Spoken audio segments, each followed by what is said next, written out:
Occupational English Test. Listening test. This test has 3 parts. In each part you'll hear a number of different extracts. At the start of each extract, you'll hear this sound. You'll have time to read the questions before you hear each extract, and you'll hear each extract once only. Complete your answers as you listen. At the end of the test, you'll have 2 minutes to check your answers. Part A. In this part of the test, you'll hear 2 different extracts. In each extract, a health professional is talking to a patient. For questions 1 to 24, complete the notes with information you hear. Now, look at the notes for Extract 1. Extract 1. Questions 1 to 12. You hear a physician talking to a patient called Jamila Begum. For questions 1 to 12, complete the notes with a word or short phrase. You now have 30 seconds to look at the notes.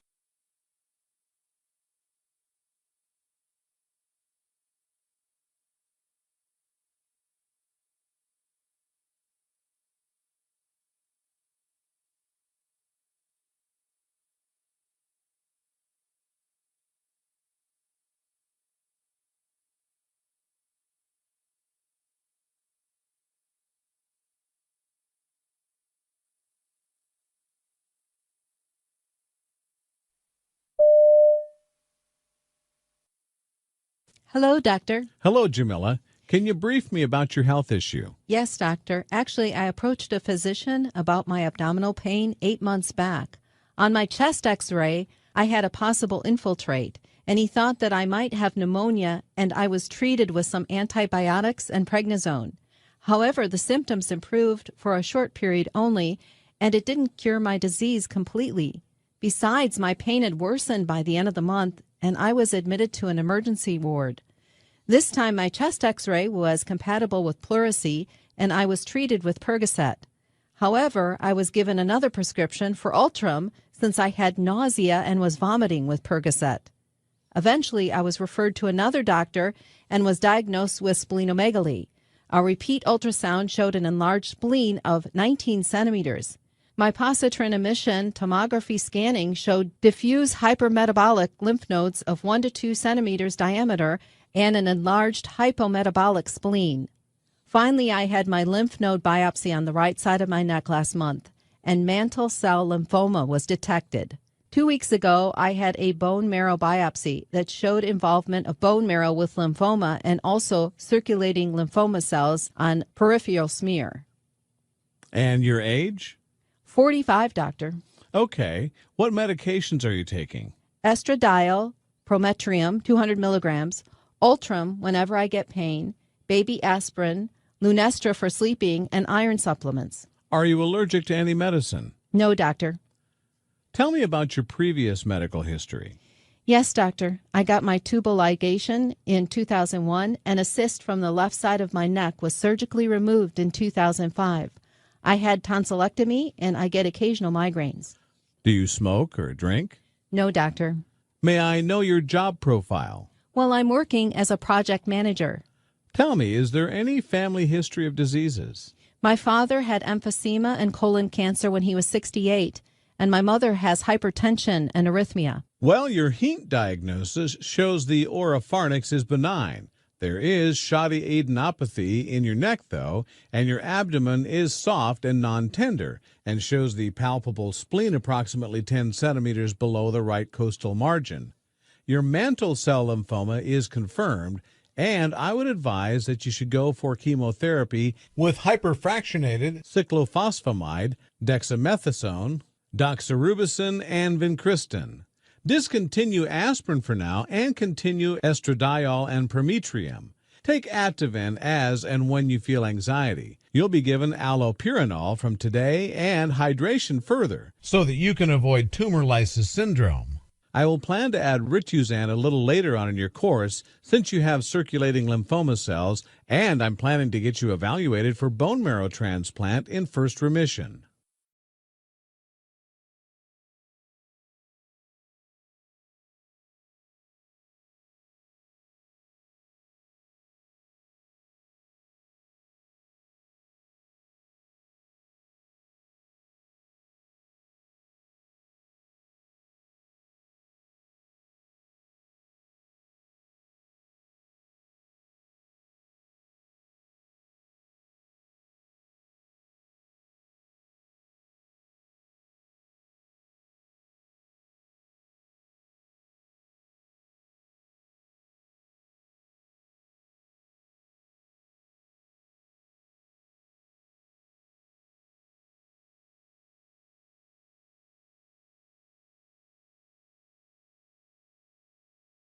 Extract 2.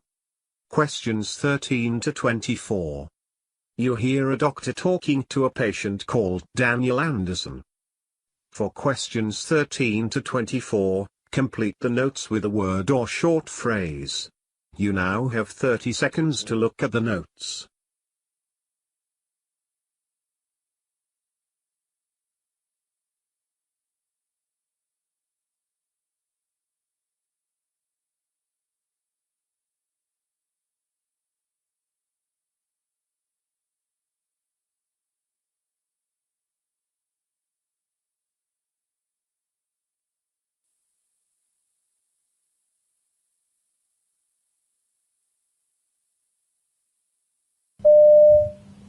Hi, it's Daniel, isn't it? Yes, Daniel Anderson, that's right. Hi, Dr. Hampton. I haven't seen you for quite a while. What brings you in today? Yeah, I probably should have come in before now. Okay, well, that's fine. So how can I help? Well, basically, over the last couple of weeks, I play football on Sundays, and a bit more than a couple of weeks ago, I was getting a bit more tired than I used to be. Like, I'd get out of breath in the game, I'd get puffed out.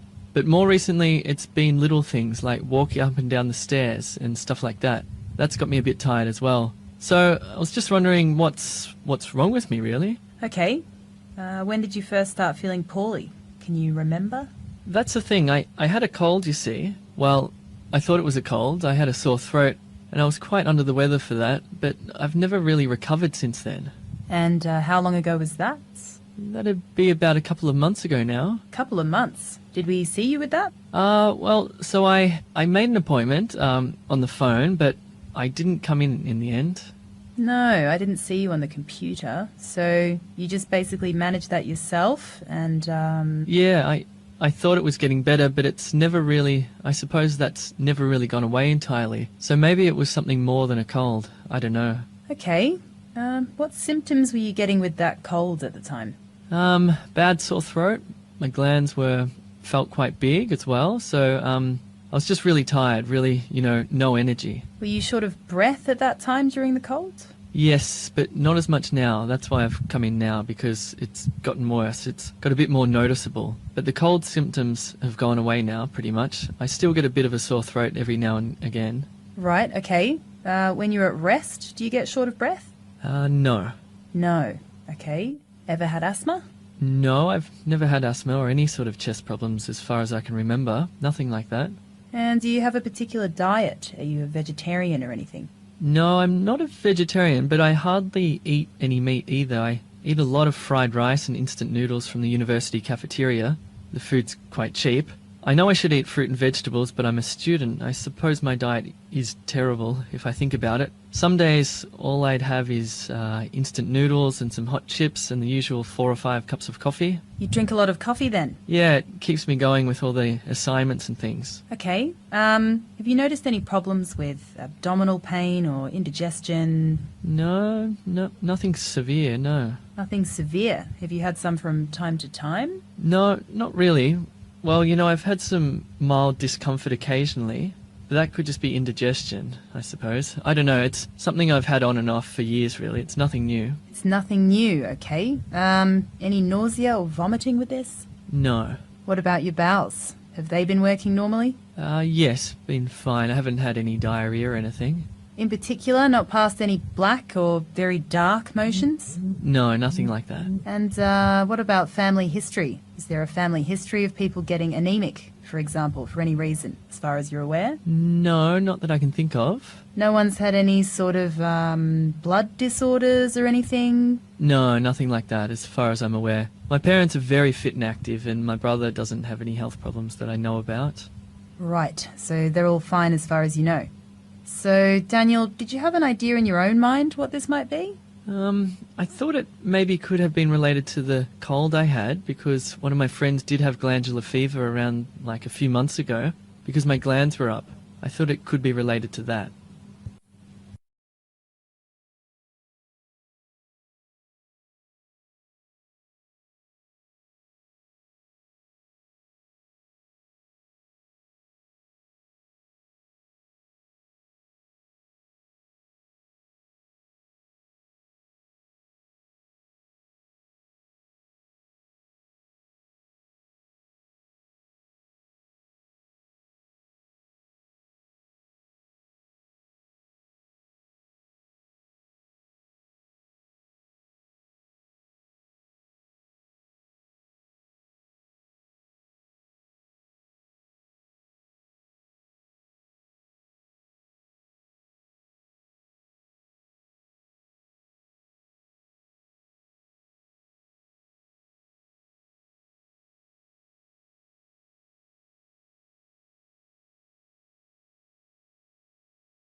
That is the end of part A. Now look at part B.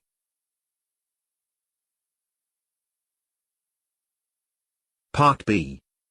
In this part of the test, you'll hear 6 different extracts. In each extract, you'll hear people talking in a different healthcare setting. For questions 25 to 30, choose the answer A, B or C which fits best according to what you hear. You'll have time to read each question before you listen. Complete your answers as you listen. Now look at question 25. Question 25. You hear a physician explaining about the use of thimerosal in vaccines.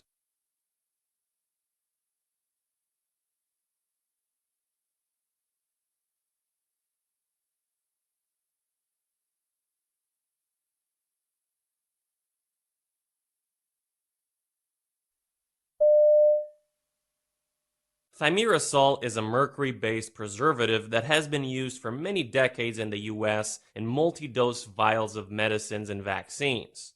There is no significant evidence of side effects caused by the mild doses of thimerosal in vaccines, except for minor reactions such as redness and swelling at the injected site.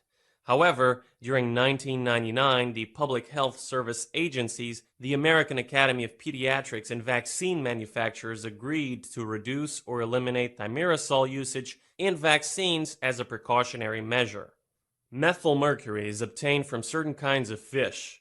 A high exposure to methylmercury can be toxic to people. However, over a lifetime, everybody is exposed to some methylmercury. Thimerosal contains ethylmercury, which is the most widely used form of organic mercury that is cleared from our body more quickly than methylmercury and is likely to cause any harm to the individuals.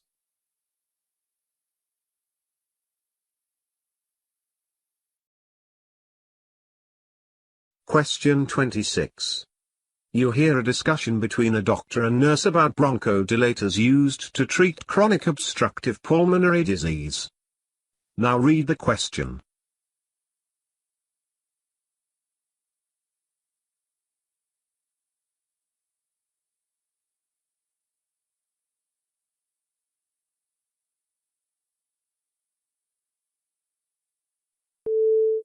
Hello, doctor. What are the different types of bronchodilators used to treat chronic obstructive pulmonary disease? Patients with chronic obstructive pulmonary disease are often prescribed a bronchodilator, a type of medication for relaxing the air passages to help breathe better. Typically, the medications are inhaled through the mouth using a metered dose inhaler, but also come in liquid, pill, injectable or suppository formulations. The 3 classes of bronchodilators commonly used to treat chronic obstructive pulmonary disease are beta-adrenergic, beta-agonists, anticholinergics, methylxanthines. Beta-adrenergic agonists are a type of medication that binds to specific receptors in the lung called beta-adrenoceptors. By doing so, they block the trigger to bronchial spasms and allow airway passages to open. Beta-agonists can either be short-acting or long-acting, which are delivered either orally or through a metered dose inhaler. Generally, the inhaled method is preferred as it alleviates symptoms faster.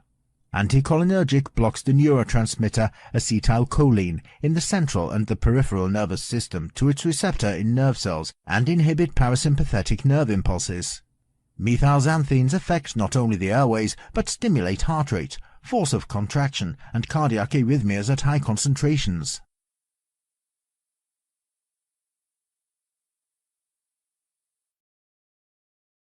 Question 27. You hear a doctor explaining to the nurses about the growth hormone test. Now read the question.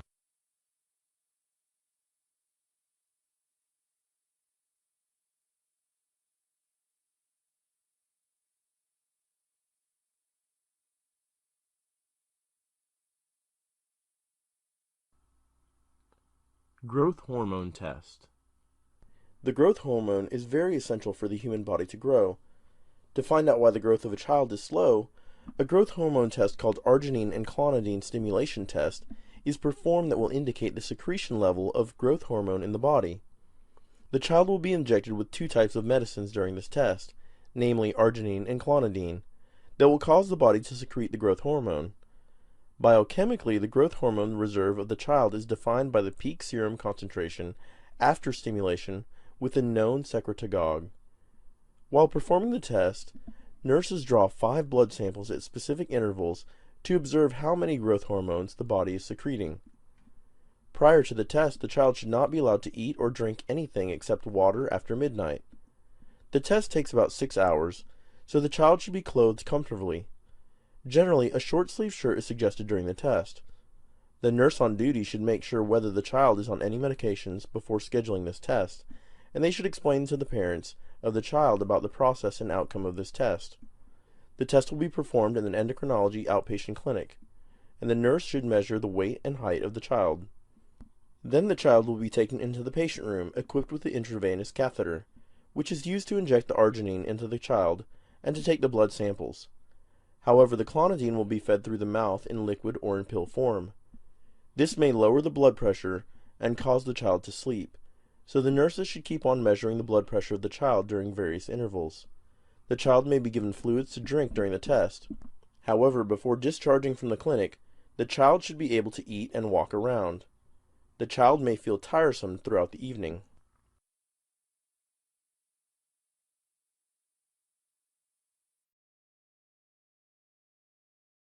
Question 28. You hear a senior nurse giving feedback to a trainee after a training exercise. Now read the question.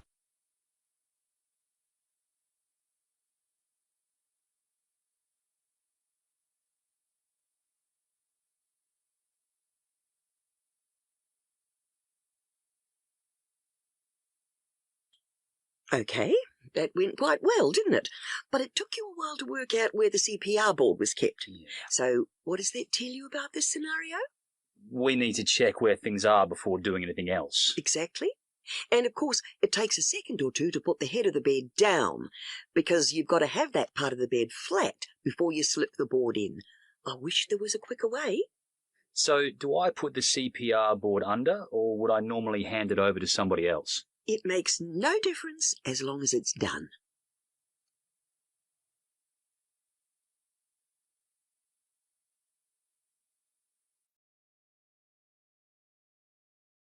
Question 29. You hear a discussion between a doctor and a nurse on leukopenia disease.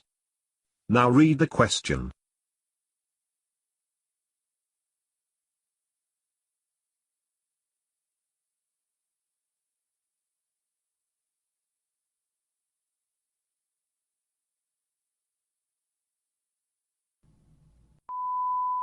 Hello, doctor.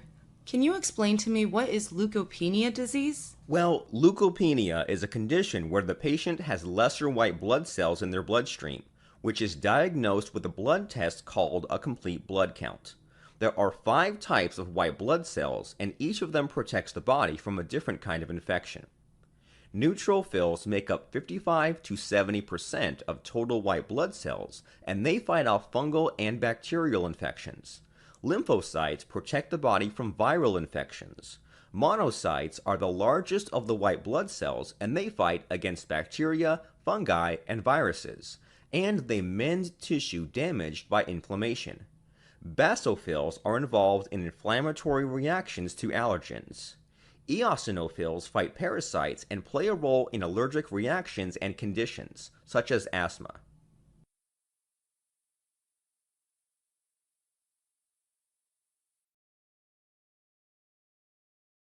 Question 30.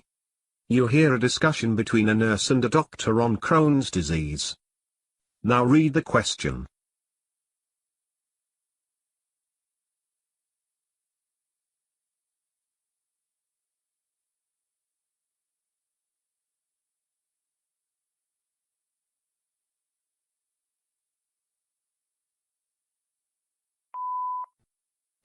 Hello, doctor. What are the different types of Crohn's diseases? Well, Crohn's disease is a chronic, incurable disease that can cause inflammation anywhere along the digestive tract. Crohn's disease is characterized by symptoms of abdominal pain, diarrhea, cramping, weight loss, bloating, and blood in stools. Crohn's disease affects people differently, mainly due to the different types of the disease and the areas they affect. The most common types of Crohn's disease are ileocolitis that affects the colon and adjacent ileum, jejunalitis affects the jejunum, ileitis affects the ileum, Crohn's granulomatous affects the colon, gastroduodenal Crohn's disease affects the stomach and adjacent duodenum.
That is the end of part B. Now look at part C.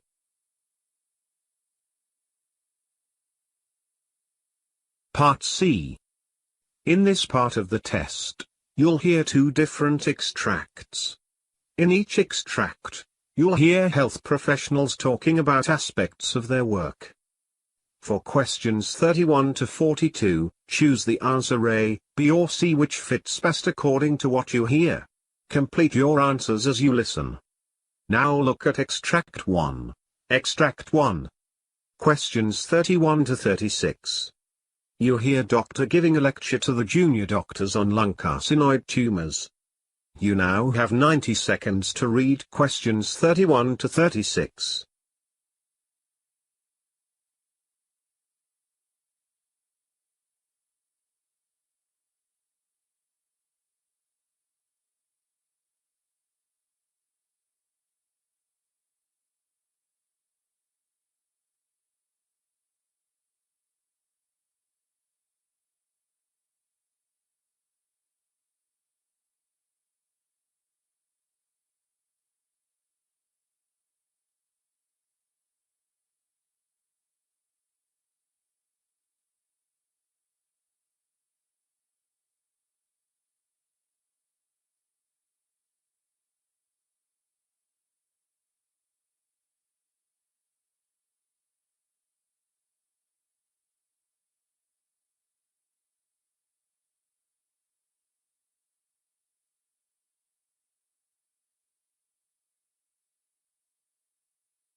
We all know that cancer begins when the cells begin to grow out of control. Cells in any part of our body can become cancer and can metastasize to other parts. Significantly, lung carcinoid tumors are uncommon and grow slower compared with other types of lung cancers. Lung carcinoids are made up of special cells called neuroendocrine cells. Before we try to understand lung carcinoid tumors, it is essential to know something about the structure and functionings of the lungs, as well as the neuroendocrine system. Our right lung has 3 sections called lobes, and our left lung has 2 lobes. The left lung is smaller because the heart takes up room on that side. When we breathe in, air goes into the lungs through the trachea. The trachea divides into tubes called the bronchi that enter the lungs and further divide into smaller branches called the bronchioles. At the end of the bronchioles, there are tiny air sacs called alveoli, from where many tiny blood vessels run through. These blood vessels absorb oxygen into the bloodstream and pass carbon dioxide into the alveoli, which is exhaled. Therefore, the main function of the lungs are inhaling oxygen and exhaling carbon dioxide. A thin lining, known as the phleura, surrounds the lungs, which protects the lungs and helps them slide back and forth as they expand and contract while we breathe. Phleura capacity is the space inside our chest that contains the lungs. A dome-shaped thin muscle called the diaphragm below the lungs, which separates the chest from the abdomen. Therefore, while we breathe, the diaphragm moves up and down, forcing the air in and out of the lungs. Lung carcinoid tumours develop from the cells of the diffuse neuroendocrine system, made up of the cells that are similar to nerve cells and hormone-making endocrine cells. These cells do not form an actual organ like the thyroid or adrenal glands.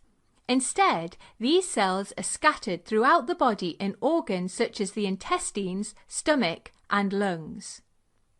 Neuroendocrine cells secrete hormones such as adrenaline and similar substances. This may help control airflow and blood flow in the lungs and may help control the growth of other types of lung cells.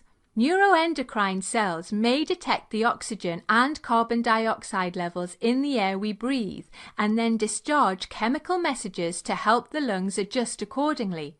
For instance, people living at higher altitudes will have more lung neuroendocrine cells because of the decreased oxygen level in the air they breathe. At times, lung neuroendocrine cells undergo certain changes, causing them to grow big and form tumours. These are known as neuroendocrine cancers. Lung carcinoid tumours are a kind of neuroendocrine tumour. However, neuroendocrine tumours can form in any part of our body. Stomach is another common site for neuroendocrine tumour formation. There are 4 different types of neuroendocrine lung tumours. Starting with the aggressive growth of the cancer, the 4 types are small cell lung cancer, large cell neuroendocrine carcinoma, atypical carcinoid tumour, and typical carcinoid tumour. Small cell lung cancer is one of the aggressively growing and spreading tumours. Large cell neuroendocrine carcinoma is a rare type of cancer. It is a subcategory of non-small cell lung cancer, though it grows aggressively like small cell lung cancer. Typical and atypical carcinoid tumours are carcinoids that appear different under the microscope.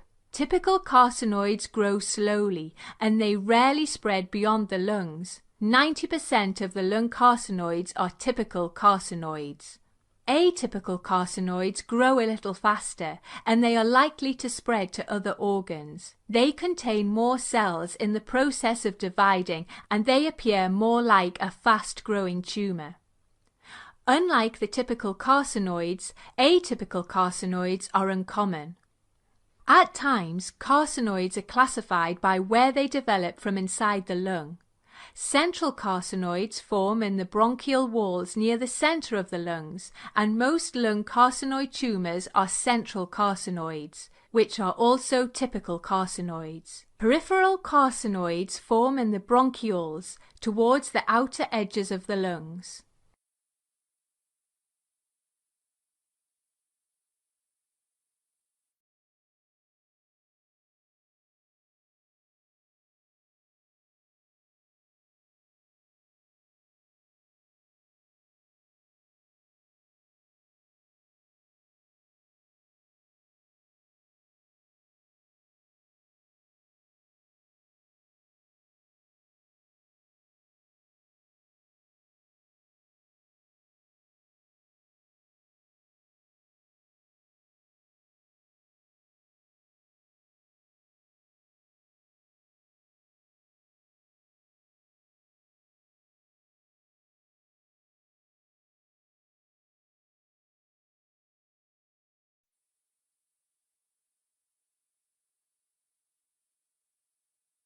Now look at Extract 2.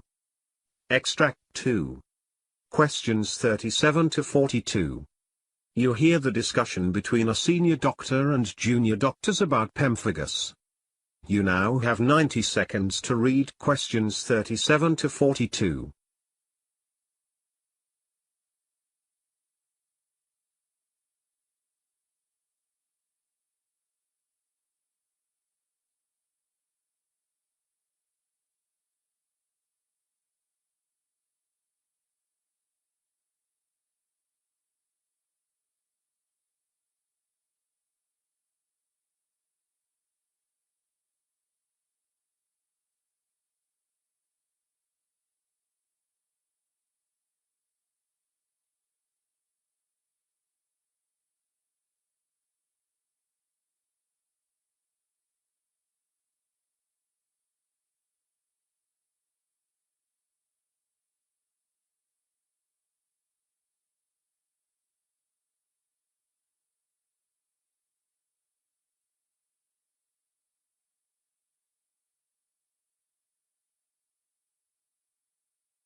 Hello, Doctor. Can you please explain what is pemphigus? Well, pemphigus is the term used to describe a group of autoimmune diseases which cause the skin and mucous membranes to become blistered. The diseases may affect areas of the body such as the mouth, eyes, nose, throat or genitals. In certain cases, these diseases may be fatal if they are left untreated. Pemphigus disease affects the people from different and ethnicities. However, some studies have shown that individuals of Mediterranean descent and European Jewish individuals are more prone to these diseases. One form of the disease is very common among people who live in the Brazilian rainforests. Pemphigus affects men and women equally, and several studies have proved that the diseases are associated with a genetic predisposition to developing them. The onset of disease symptoms usually begins during adulthood, although symptoms have been found to occur in children. Depending on the layer of skin blistered and the location of the blistering, there are several forms of pemphigus. The blisters always appear on or near the skin surface. Pemphigus vulgaris is the most common form of pemphigus, which affects the mouth first. That can be painful. The blisters will start appearing on skin and mucous membranes that were looking healthy previously. They form inside the deep layer of the epidermis, making the skin so delicate that simply rubbing it with a finger causes it to fall off. Normally this kind of blisters heal without causing any scarring. However, some parts of the skin that have become pigmented may last several months. Pemphigus foliaceus is another common type of pemphigus, in which blisters or crusty sores initially develop on the scalp and face. However, other areas of the body such as the chest is affected at a later stage. Often the lesions are itchy, but are not as painful as those that develop in pemphigus vulgaris. Areas of the skin may become moist, loose and scaly. Paraneoplastic pemphigus is a rare condition that is not actually pemphigus, but shares certain characteristics of the disease. It develops in individuals with certain cancers and results in ulcers forming in the mouth and on the lips. The skin also becomes blistered and the eyelids may become cut and scarred. The antibody that binds to the surface of epidermis cells also targets the membranes of the airways, and hence patients with this condition can develop fatal lung problems. In the IgA pemphigus, the immunoglobulin A, an antibody different from other antibodies, is involved in other forms of the condition, binds to the epidermis cell surface. The blisters are similar to those that develop in pemphigus foliaceus, but at times they are pus-containing bumps. IgA pemphigus is the least harmful type of pemphigus. Pemphigus vegetans causes thick sores to arise under the arms and in the groin area.